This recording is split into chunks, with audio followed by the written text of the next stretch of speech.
Picture this: you're working your usual night shift, serving coffee and taking orders, when suddenly, your world turns upside down. But what if that terrifying moment became the catalyst for the most incredible transformation of your life? What if the person sitting quietly in corner booth 7 wasn't just another customer, but someone whose next decision would change not just your life, but the lives of everyone around you? This is the true story of Sarah Martinez, a 28-year-old single mother working double shifts at Danny's Diner in downtown Chicago. She thought she knew what courage looked like, until one October evening when 3 armed men walked through those glass doors. What happened next wasn't just about surviving a robbery. It was about how one moment of extraordinary calm in the face of danger caught the attention of someone who had been watching, someone who believed that true character reveals itself when everything is on the line. Sometimes the most ordinary people do the most extraordinary things. And, sometimes, those moments get noticed by exactly the right person at exactly the right time. This is one of those stories that reminds us that heroes don't always wear capes, sometimes they wear aprons and serve coffee with a smile, even when their world is falling apart. Sarah Martinez wiped down the counter for the third time in 10 minutes, her tired eyes scanning the nearly empty diner. The fluorescent lights hummed overhead, casting their familiar harsh glow across the checkered floor she had mopped countless times before. It was 10:47 p.m. on a Tuesday in October, and Danny's Diner was settling into its usual late-night rhythm. The dinner rush had ended hours ago, leaving behind only the regulars and the occasional traveler seeking refuge from the Chicago cold. She adjusted her name tag and tucked a loose strand of dark hair behind her ear, the same gesture she made every time exhaustion threatened to overwhelm her. At 28, Sarah carried herself with the quiet dignity of someone who had learned to find strength in small moments. Her uniform was clean but worn, pressed carefully each morning in the tiny apartment she shared with her 6-year-old daughter Emma. The diner job was her second of the day. She cleaned office buildings from 5 a.m. until noon, then rushed home to get Emma from school before starting her evening shift. The bell above the door chimed softly as an elderly man shuffled out into the night, leaving a generous tip and a warm smile. Sarah pocketed the crumpled bills gratefully.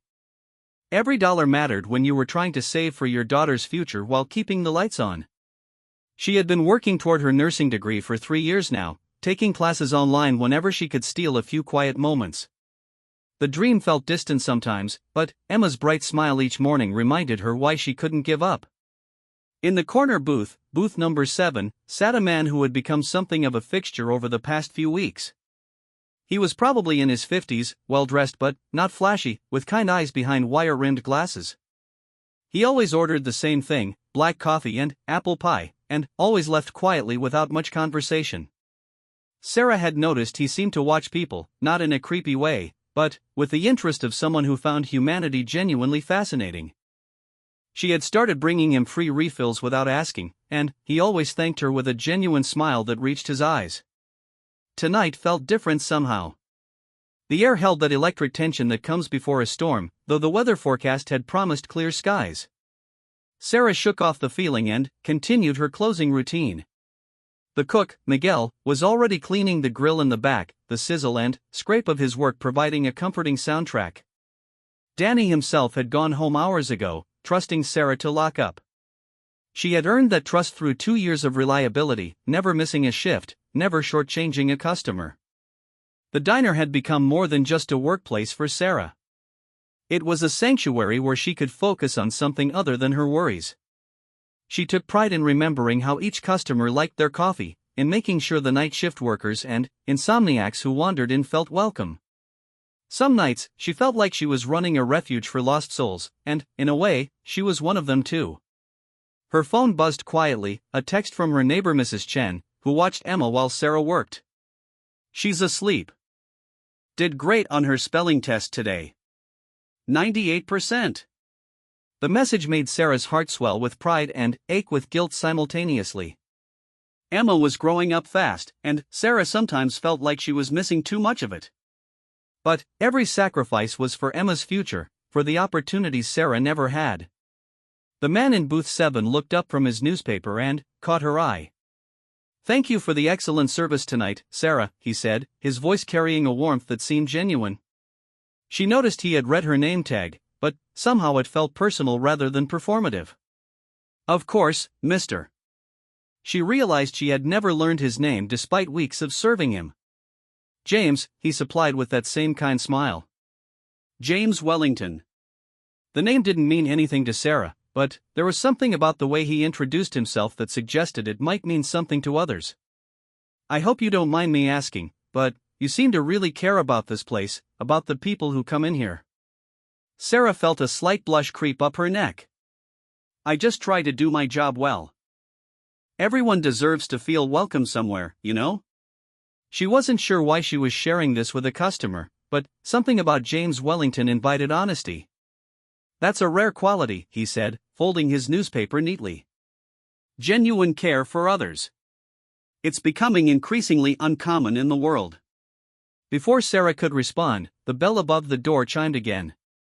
3 men entered, and immediately the atmosphere in the diner shifted. Sarah's instincts, honed by years of late-night service work, told her something was wrong. The men were young, probably early 20s, and they moved with the jerky, aggressive energy of people high on adrenaline or something stronger. Their clothes were dirty, their eyes darting around the space with predatory assessment. Miguel must have sensed the change too, because the sounds from the kitchen suddenly stopped. The silence stretched taut as the 3 men spread out, one heading toward the counter where Sarah stood, the other 2 positioning themselves near the door and the back exit. Sarah's heart began to race, but she kept her expression neutral, her hands steady. Welcome to Danny's, she said, her voice calm despite the fear beginning to coil in her stomach. Can I get you something to eat tonight? The man approaching the counter was tall and thin, with nervous energy radiating from every gesture. His companions looked younger, more scared, which somehow made them more dangerous. Sarah could see James Wellington in her peripheral vision, still sitting calmly in booth 7, but she noticed his posture had changed subtly. He was alert now, watching. Yeah, you can get us something, the tall man said, his voice carrying a threat that made Sarah's skin crawl. You can get us everything in that register. The words Sarah had hoped never to hear hung in the air between them. This was it, the moment she had sometimes imagined but never really believed would happen. She could hear her heartbeat in her ears, could feel the familiar weight of her keys in her pocket, could smell the lingering aroma of coffee and pie that usually brought comfort but now seemed surreal given the circumstances. Okay, Sarah said simply, her voice steady. Let me open it for you. Her calm response seemed to surprise the robber. He had probably expected tears, begging, or panic. Instead, Sarah moved slowly and deliberately toward the old cash register, her hands visible and non-threatening. She had learned long ago that escalation only made dangerous situations worse. Her priority was getting everyone out of this safely, herself, Miguel, and even James Wellington, who was still sitting quietly in his corner booth. Hurry up, one of the younger men hissed from near the door. Sarah could hear the fear in his voice, the way it cracked slightly on the words. These weren't hardened criminals, they were desperate, which made them unpredictable. I'm going as fast as I can, Sarah replied calmly, pressing the keys to open the register. It's an old machine, takes a second to respond. What happened next would become the moment that changed everything, though Sarah had no way of knowing that as she stood there, hands steady despite her racing heart, treating armed robbers with the same dignity she showed every customer who walked through Danny's doors. She was about to discover that sometimes the most extraordinary acts are the quiet ones, the moments when someone chooses grace under pressure, kindness in the face of danger. The register drawer slid open with its familiar ding, and Sarah began counting out the bills with the same careful attention she gave to every transaction. In that moment, she had no idea that her next few decisions would set in motion events that would transform not just her life, but the lives of countless others. She was simply a waitress, doing what she had to do to keep everyone safe, unaware that her composure was being carefully observed by someone who understood exactly what kind of rare character he was witnessing. Sarah's fingers moved methodically through the cash drawer, counting out 10s and 20s while her mind raced through possibilities. The tall robber stood directly across from her, his gun hidden beneath a jacket but the outline visible enough to leave no doubt about his intentions. She could see his hands shaking slightly, and somehow the detail made her heart ache even as fear coursed through her veins. He was someone's son, probably not much older than the high school kids who sometimes came in after football games. There's about $300 here, Sarah said quietly, placing the bills on the counter. That's everything from tonight. "What about the safe?" the second robber demanded from his position near the door. He was shorter, stockier, with the kind of nervous energy that made Sarah's trained instincts scream danger. "I don't have access to the safe," Sarah replied truthfully. "Only the owner has that combination, and he went home hours ago." She kept her voice level, matter of fact, as if they were discussing the weather rather than armed robbery. The third man, barely out of his teens by the look of him, shifted nervously near the back exit. Sarah noticed he kept glancing toward Miguel in the kitchen, and she felt a spike of protective concern for the older man who had become like a father to her. Miguel had worked at Danny's for 15 years, supporting 3 grandchildren with his wages. He didn't deserve to be terrorized by desperate kids making terrible choices. "Please," Sarah said, making eye contact with each of the robbers in turn, "take the money and go. Nobody needs to get hurt here." It was then that she noticed James Wellington slowly reaching for his wallet. Every muscle in Sarah's body tensed. She had seen enough action movies to know that heroes who tried to play savior often got everyone killed. Without thinking, she shook her head almost imperceptibly in his direction, a tiny gesture that said, "Don't make this worse." James caught her signal and froze, his hand returning to rest casually on the table. Their eyes met for just a moment, and Sarah saw something there: understanding, respect, and what looked almost like admiration. It was a strange moment of connection in the middle of chaos. "Just take it easy, everybody," Sarah continued, sliding the money across the counter. "Here's what you came for." But the tall robber wasn't satisfied. His eyes were darting around the diner, taking in the equipment, the tip jar, James Wellington sitting calmly in his booth. "What about him?" he demanded, jerking his head toward James. "Rich guy like that's probably got more cash than this whole place." Sarah's protective instincts flared. "He's just a customer trying to enjoy his coffee. He doesn't have anything to do with this." "Maybe I should decide that," the robber snarled, starting to move toward booth 7. "Wait." Sarah's voice carried a quiet authority that made him pause. "Look at me." When he turned back, she continued speaking in the same calm tone she used to comfort Emma after nightmares. "You came here for money, right? You got it. $300, no resistance, no problems. You can walk out of here right now and nobody gets hurt. That's a clean job, no complications." The psychology was deliberate.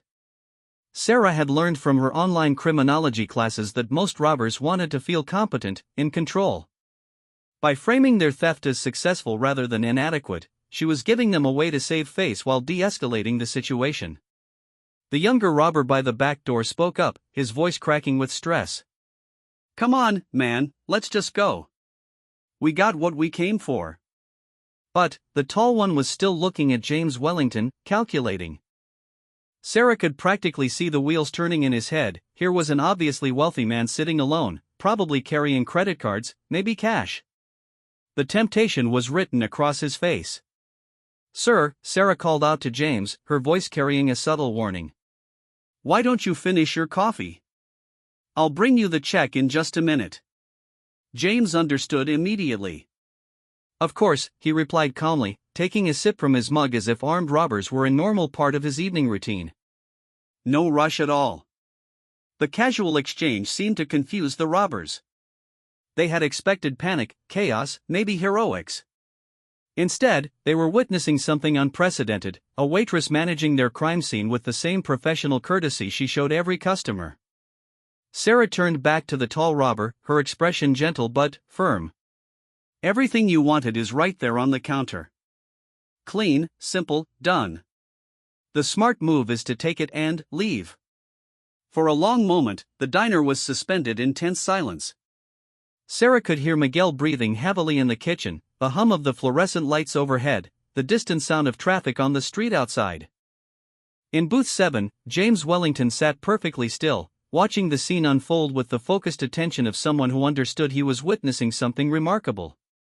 The decision came suddenly. The tall robber grabbed the money, stuffing it into his jacket pocket. "Let's go," he muttered to his companions, and they began moving toward the door. But, as they reached the exit, the youngest one turned back. His face was flushed with shame and something that might have been gratitude. "Lady," he called out to Sarah, his voice barely above a whisper. "I'm sorry." Sarah met his eyes directly, and, in that moment, she made another choice that would echo through the events to come. Instead of anger or judgment, she offered something unexpected: compassion. "Be safe out there," she replied quietly.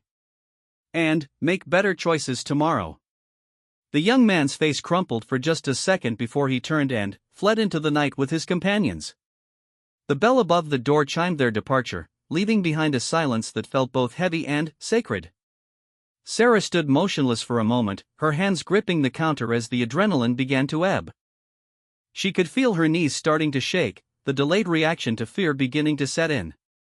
But, before she could process what had just happened, Miguel emerged from the kitchen. "Sarah, Mija, are you okay?" His weathered face was creased with concern, his accent thick with emotion. "I'm fine, Miguel." "Are you hurt?" No, I'm okay." "But, you..." He shook his head in amazement. "I've never seen anything like that. The way you handled them, so calm, so smart. You saved us all." From booth 7, James Wellington finally stood up. He moved slowly, deliberately, giving everyone time to process that the danger had passed. When he reached the counter, his expression was thoughtful, almost reverent. "That was extraordinary," he said quietly. "I've never witnessed such grace under pressure." Sarah felt heat rise in her cheeks. "I just tried to keep everyone safe. It's what anyone would do." "No," James replied firmly. "It's not what anyone would do. Most people would panic, or escalate, or freeze entirely. What you did required remarkable presence of mind and genuine courage." Miguel was already on the phone with 911, his rapid Spanish mixing with English as he reported the incident. Sarah realized she should probably be more upset, should be crying or shaking or demanding justice. Instead, she felt a strange sense of completion, as if she had just passed a test she didn't know she was taking. "The way you protected everyone in here," James continued, his voice carrying an odd note of certainty, "including people you barely know, that says something profound about your character." "They were scared kids making bad choices," Sarah replied, beginning to wipe down the counter again out of nervous habit. "They needed someone to help them find a way out of the situation that didn't end with anyone getting hurt." James Wellington watched her clean the already spotless counter, noting the way she had immediately returned to caring for the space and the people in it. He had been coming to Danny's diner for 3 weeks specifically to observe Sarah Martinez, though she had no way of knowing that. What he had witnessed tonight confirmed everything he had suspected about her character. As the police sirens grew louder in the distance, James made a decision that would change everything. He had been searching for someone like Sarah for months, someone with unshakable integrity, natural leadership ability, and the kind of instinctive compassion that couldn't be taught or faked. He had found corporate executives and college graduates, people with impressive resumes and polished presentations. But none of them had what Sarah possessed, the rare combination of strength and gentleness that made people want to trust her, even armed robbers. "Sarah," he said quietly, waiting for her to look up from her cleaning. "I think you and I should have a conversation. A different kind of conversation than the ones we've been having." She paused, sensing something significant in his tone. "About what?" "About your future. About opportunities you might not have considered. About why I've been coming here every night for 3 weeks, watching how you treat people." James pulled out a business card, placing it on the counter between them. "My name is James Wellington, and I run a foundation that invests in exceptional individuals. People who demonstrate the kind of character I witnessed here tonight." Sarah picked up the card, her eyes widening as she read the embossed text. "Wellington Foundation, investing in human potential." The address was in one of Chicago's most exclusive business districts. "I don't understand," she said slowly. "You will," James replied with that same kind smile she had grown accustomed to. "But, first, let's deal with the police report and make sure everyone here is truly okay. Then, when you're ready, I'd like to tell you about some possibilities that might interest you." As the police cars pulled up outside Danny's diner, their red and blue lights painting the windows in alternating colors, Sarah realized that the robbery had been just the beginning. Something much bigger was starting to unfold, something that began with her choice to treat desperate strangers with dignity and might end somewhere she couldn't yet imagine. She looked down at the business card in her hand, then up at James Wellington's expectant face, and felt the first stirring of a hope she had almost forgotten how to feel. The police interview took 45 minutes, but, to Sarah, it felt like hours. Detective Rodriguez was thorough but kind, asking her to recount every detail of the robbery while Officer Martinez took notes. Sarah found herself describing the events with the same calm precision she had shown during the actual incident, though inside she felt like she was watching someone else's life unfold. "You did everything right," Detective Rodriguez told her as they wrapped up. "Your composure likely prevented this from becoming something much worse. The way you de-escalated the situation was textbook." After the police left, Miguel insisted on staying to help close the diner, though Sarah could see the exhaustion in his weathered face. James Wellington had waited patiently through the entire process, nursing his now cold coffee and making quiet phone calls that Sarah couldn't help but notice sounded important. "Go home to your family, Miguel," Sarah finally insisted. "I'll finish up here." "Are you sure, Mija? After what happened tonight?" "I'm sure. This place is like home to me. I need a few minutes to process everything anyway." Miguel hugged her tightly before leaving, whispering a prayer in Spanish for her safety. Soon it was just Sarah and James in the empty diner, the fluorescent lights humming overhead and the coffee pot still warm on the burner. "Now," James said, moving to sit at the counter where she was finishing her closing routine, "let me tell you why I've been coming here every night for 3 weeks." Sarah paused in her wiping, giving him her full attention. Something in his tone suggested this conversation would be life-changing, and, after everything that had happened tonight, she was ready to listen. "I run the Wellington Foundation," James began, his voice taking on the cadence of someone accustomed to explaining complex situations.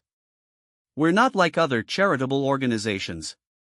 We don't just give money away. We invest in people, specifically, people who demonstrate exceptional character under pressure." "I'm not sure I understand what that means," Sarah said, settling onto a stool across from him. "It means we look for individuals who possess natural leadership abilities, unshakable integrity, and the kind of instinctive compassion that can't be taught. People who make the right choices not because they're being watched or rewarded, but because it's who they are at their core." Sarah felt a flutter of uncertainty. "And you think I'm one of those people?" "Sarah, what you did tonight was remarkable. But it wasn't surprising to me, because I've been watching you for 3 weeks. I've seen how you treat every customer with the same respect, whether they're ordering the most expensive item on the menu or just asking for a cup of coffee and warmth from the cold. I've watched you remember personal details about regulars, anticipate needs before they're expressed, and handle difficult situations with grace." He leaned forward slightly, his expression earnest. "I've seen you give your own dinner to a homeless man who wandered in last Tuesday. I watched you stay late to help that elderly woman find her lost wedding ring. I observed how you've been taking online classes on your phone during breaks, working toward a nursing degree while supporting your daughter." Sarah's eyes widened. "You've been watching me that closely?" "The foundation conducts thorough research before we approach potential candidates. We need to be certain about character, because what we're offering is substantial." "Which is what, exactly?" James pulled out a leather portfolio from his briefcase, spreading several documents on the counter between them. "Full scholarship to complete your nursing degree at Northwestern University, with a living stipend that would allow you to quit both your jobs and focus entirely on school. Upon graduation, guaranteed placement in our foundation's medical programs, which serve underserved communities around the world." Sarah stared at the papers, the words blurring slightly as her mind tried to process what she was hearing. "I don't understand. Why me? There must be thousands of people more qualified." "Qualifications can be taught," James interrupted gently. "Character cannot. What you displayed tonight, the way you protected everyone in that diner, including the robbers themselves, that's not something that comes from textbooks or training programs. That comes from who you are as a human being." He pointed to one of the documents. "The foundation was established by my late wife, Margaret Wellington.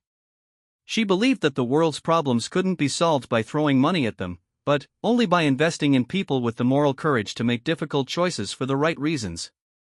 Sarah picked up the scholarship agreement, her hands trembling slightly.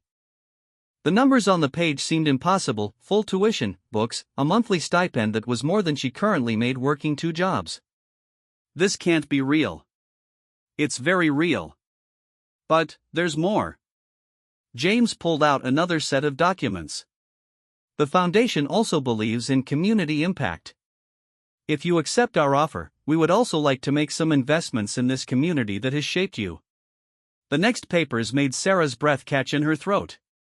Funding to renovate Danny's Diner, creating a community resource center in the backroom where locals could access job training, financial counseling, and educational support.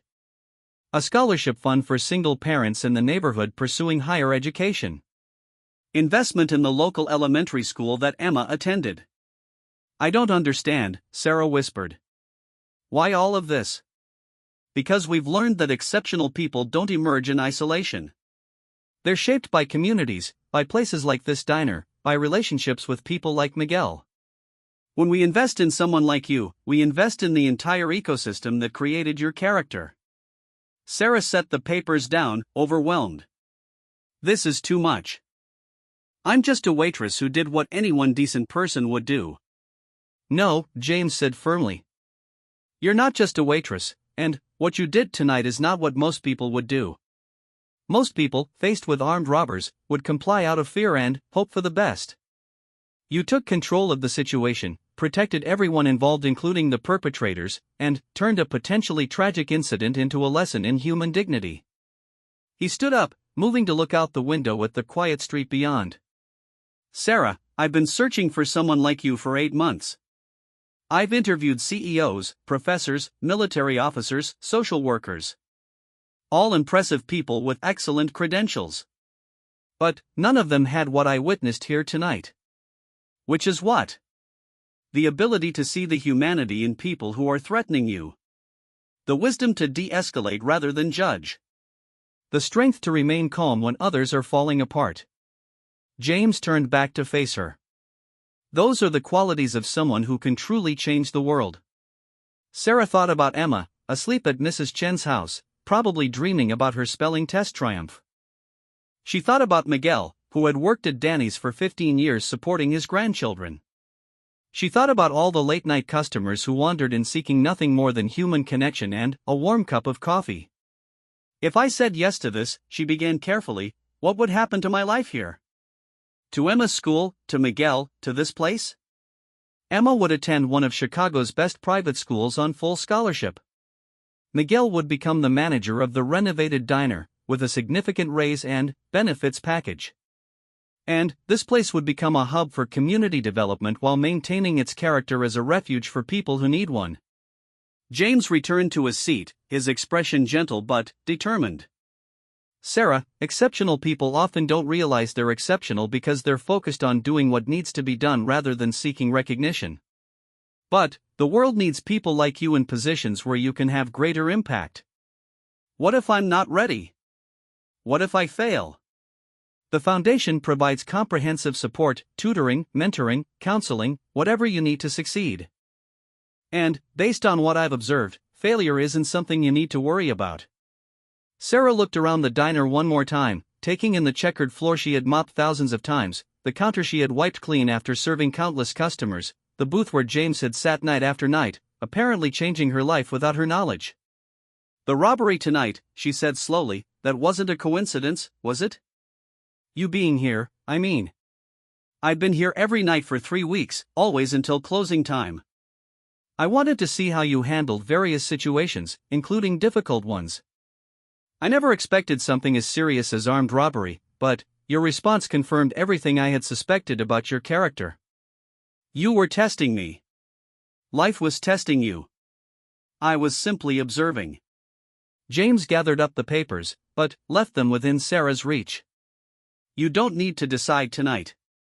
Take these documents home, think about it, discuss it with people you trust. But know that this opportunity won't wait indefinitely." Sarah picked up the business card she had set aside earlier, running her thumb over the raised lettering. If I accept your offer, what happens to Sarah the waitress? The person I've been for the past 2 years? She doesn't disappear, James said with a warm smile. She becomes the foundation for Sarah the nurse, Sarah the community leader, Sarah the woman who changes lives on a scale you can't yet imagine. The person who treated armed robbers with dignity, who protects everyone around her, who works 2 jobs to build a better future for her daughter, that person is exactly who the world needs in positions of greater influence. As James prepared to leave, he paused at the door.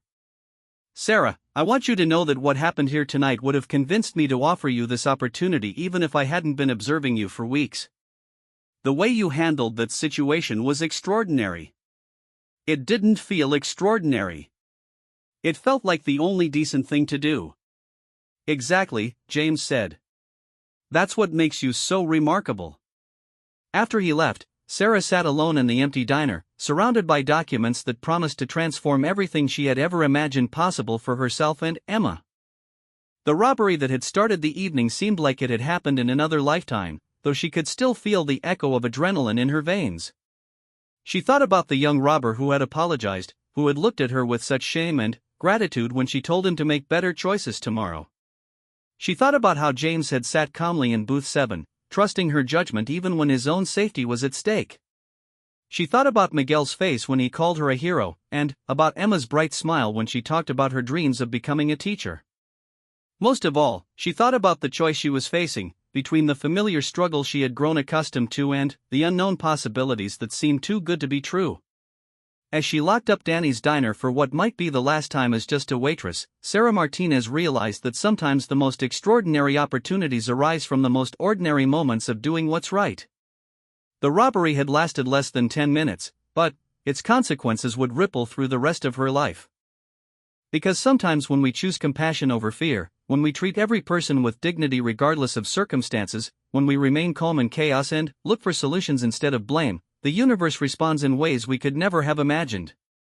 3 weeks later, Sarah would accept James Wellington's offer. 6 months after that, she would be excelling in her nursing classes while Emma thrived at her new school. A year later, the renovated Danny's Diner would be serving not just coffee and pie, but hope and opportunity to an entire community.